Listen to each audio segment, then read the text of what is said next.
Hello, everyone. Welcome to the weekly rewind for Monday, February 2nd, 2015. I'm your host, Banks Lee. We're going to take a look back at the past 7 days of our Twitter feed at Attraction. So let's get started with January 26th. We were over at the Florida Mall, checking out some of the stuff going on around there at the Disney store here. You can see their Tsum Tsum display fully stocked. They have a new Tsum Tsum Tuesdays now. The first Tuesday of every month, they will release new Tsum Tsum. So be sure to check that out if you're over there. Now, over at the Crayola Experience, you can see work is being done on the exterior of the new attraction, which is scheduled to open this summer over at the Florida Mall.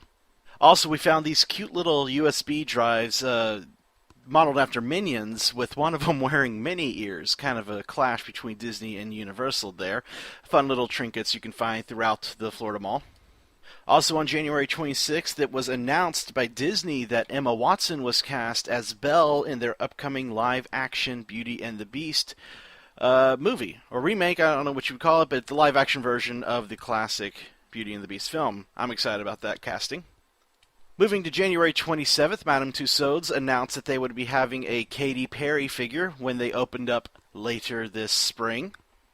We were over at the Magic Kingdom. In fact, we were at a lot of parks on the January 27th to see some construction updates. Over at the Magic Kingdom, you can see here some of the hub expansion construction that is going on. We have a blog post all about the hub expansion that you can check out at attractionsmagazine.com.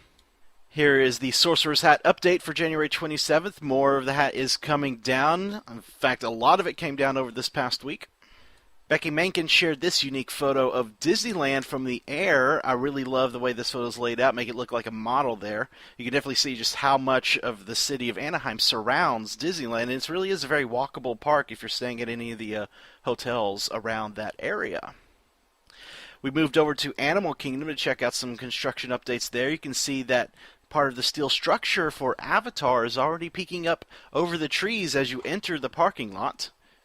And the front in the entrance area of Discovery Island seems to have been opened up a lot more lately. You can see these new planters here, and what looks to be some roots from the Tree of Life have been added too. That looks to be like a snake right there. That's kind of cool, adding new things to that tree. Also over at Animal Kingdom, there's the construction of the Rivers of Light nighttime show that will be coming to the park, I think sometime in 2016. January 28th, Paul Chatkin shared these updated photos of the Sorcerer's Hat. As you can see, the last moon and the final piece of the cone part have been removed from the hat.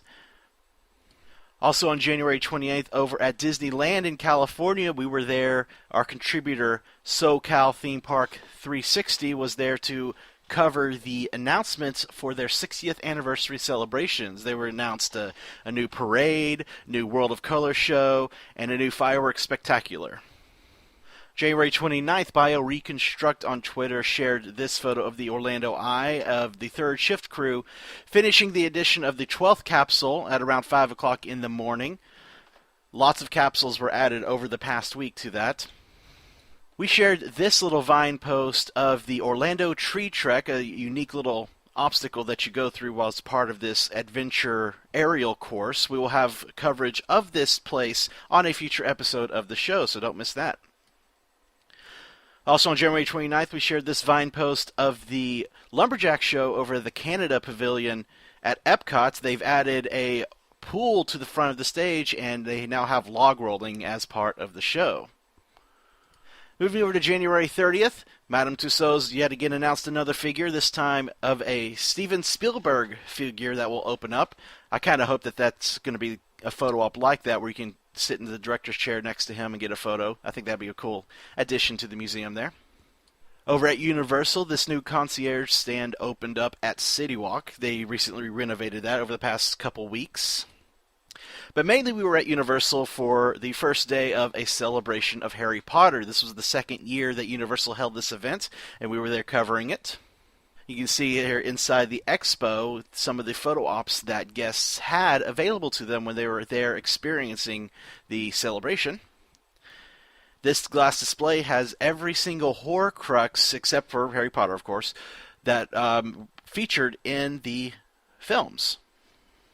Here we have a Vine post of part of the opening welcome presentation that they held for a celebration of Harry Potter with some Hogwarts students and students from Beauxbaton. There were even some Durmstrang students as they enter and approach the stage down the red carpet. You can see video of that on our YouTube channel.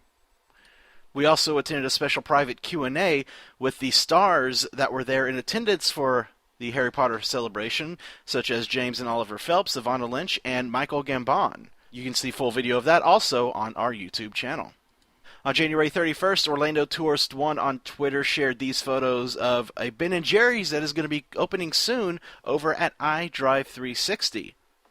We also shared this photo of Bindi Irwin over during a VIP picnic at SeaWorld for their Wild Days celebration. This past weekend was Generation Nature Live featuring Bindi Irwin.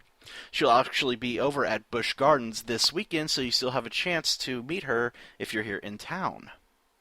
Also on January 31st, the Warner Brothers Studio Tour Twitter account shared this really neat photo of Michael Gambon reunited with his Elder Wand at the photo booth area for the expo at A Celebration of Harry Potter.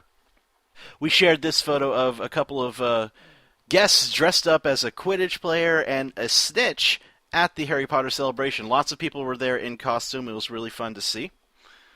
That night on January 31st, as we were leaving Islands of Adventure, we got this unique shot of Marvel Superhero Island after the park had closed with no one in the street. It's kind of a really cool sight with that neon lighting. And finally, on February 1st, BioReconstruct shared this photo of the Orlando Eye to show that there is only one capsule left to install on the wheel. Like I said earlier, lots of capsules were installed over the past week. They are moving along with that, getting ready for their spring opening. Well, that's going to do it this week for the Weekly Rewind. Don't forget to watch the show this week. We will have coverage of the celebration of Harry Potter, plus a special interview with Stephen Miller, so you don't want to miss that. Until next week, thanks for watching, guys. Have fun.